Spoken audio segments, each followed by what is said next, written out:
نماز کی پابندی کا اللہ نے حکم دیا، اور عورت کے لیے سب سے بڑا حکم، دیکھو عورت دو چیزوں پہ عمل کر لے، اگر کنواری ہے تو دو چیزوں پہ، شادی شدہ ہے تو تین باتوں پہ، دو چیزیں تو سب عورتوں کے لیے، ایک پردہ اور دوسرا نماز۔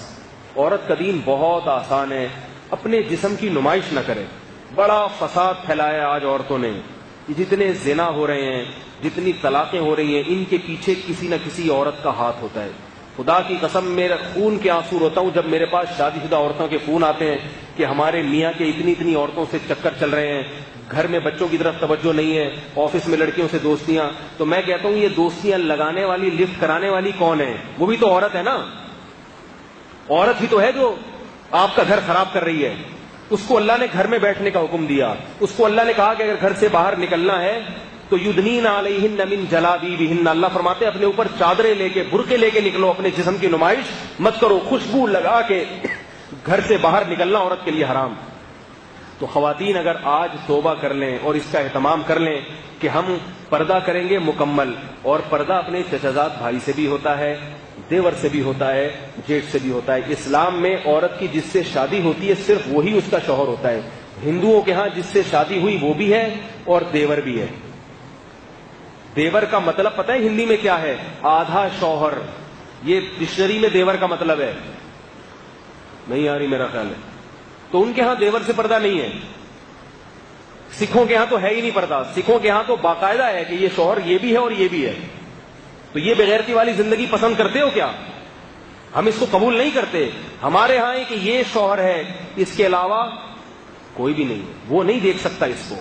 دیور کو اجازت نہیں ہے جوان بھابھی کے سامنے بیٹھ کے گپے مارے۔ سالیوں اور بہنوئی کے جو ہے نا کتنی بری خبریں آتی ہیں، ایسی باتیں کرتے ہوئے ممبر پہ جو ہے نا شرم اور حیا آتی ہے۔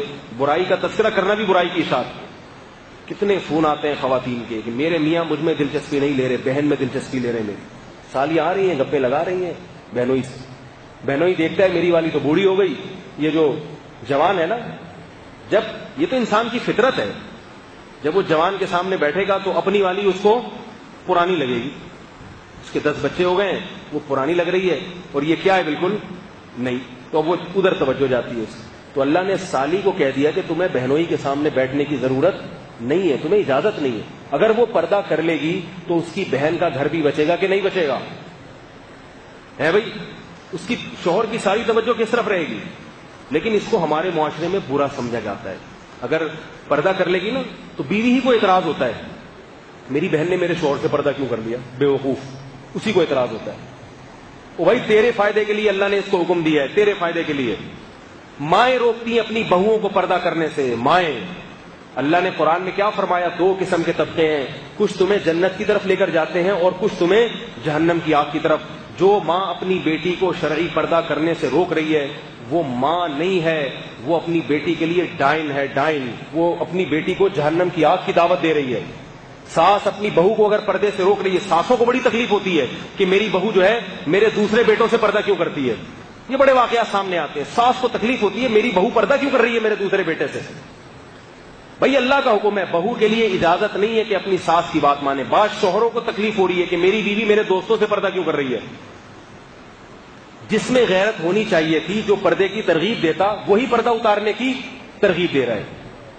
تو عورت اگر پردے کی حفاظت کر لے، دیکھو کیسی عفت تھی۔ حضرت فاطمہ رضی اللہ تعالی عنہ نے وصیت کی، میرا جنازہ رات کو لے کے چلنا، رات کو میرے جنازے پہ بھی نظر نہ پڑے کسی کی۔ کہاں گئی وہ عفت، کہاں گئی وہ پاک دامنی، کہاں گئی وہ حیا؟ کیسے اپنے جسموں کی کپڑے دیکھو، لباس دیکھو، مختصر ہوتے چلے جا رہے ہیں۔ بچیوں کے لباس دیکھو، کچھ بھی نہیں ہوگا ان کے جسم پہ کپڑا، اور بیٹوں کو پورے کپڑے پہنائے گئے ہوں گے۔ ہاف آستینیں بیٹیوں کو پہنائی جاتی ہیں اور بیٹوں کو فل آستینیں۔ یہ کیا ہو رہا ہے ہمارے معاشرے کو، کہاں کو جا رہا ہے بھائی؟ ان چیزوں کو روکنے کی کوشش کریں۔ اگر ہم قرآن پر ایمان رکھتے ہیں، ہم مسلمان ہیں، حیا والے لوگ ہیں، انگریز نہیں ہیں، انگریز نہیں ہیں۔ ان کے ہاں سب حلال ہے، سب حلال ہے، درندے بن چکے ہیں وہ۔ ابھی دیکھو نا، ایک کلب میں کسی پٹھان نے جا کے فائرنگ کر دی، سب کو مار دیا۔ ہم جس پرست، میں نہیں کہہ رہا کہ وہ قتل کرنا جائز تھا یا اس نے صحیح کام کیا، میں یہ نہیں کہہ رہا، لیکن اس سے اس معاشرے کی گندگی کا تو پتہ چلتا ہے۔ کلب بنے ہوئے ہیں لڑکوں سے لڑکوں کی بدکاری کرنے کے لیے، تو کیا تم بھی یہ چاہتے ہو تمہارا کلچر بھی مستقبل میں ایسا ہو جائے؟ تو یاد رکھو، آج وہ جس اسٹیج پر پہنچے ہیں اچانک نہیں پہنچ گئے. پہلے ان کا کلچر بھی ایسا بنا تھا جیسے آج ہمارا ہے, مگر ان کے بڑوں نے اس کلچر کو تبدیل کرنے کی کوشش نہیں کی.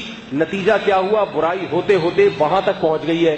اگر ہم نے اپنے گھروں پہ, اپنی بیٹیوں پہ کنٹرول کرنے کی کوشش نہیں کی, معاشرے میں کو پردہ کرانے کی کوشش نہیں کی, تو یاد رکھو ہمارا مستقبل بھی پھر ویسا ہی ہوگا.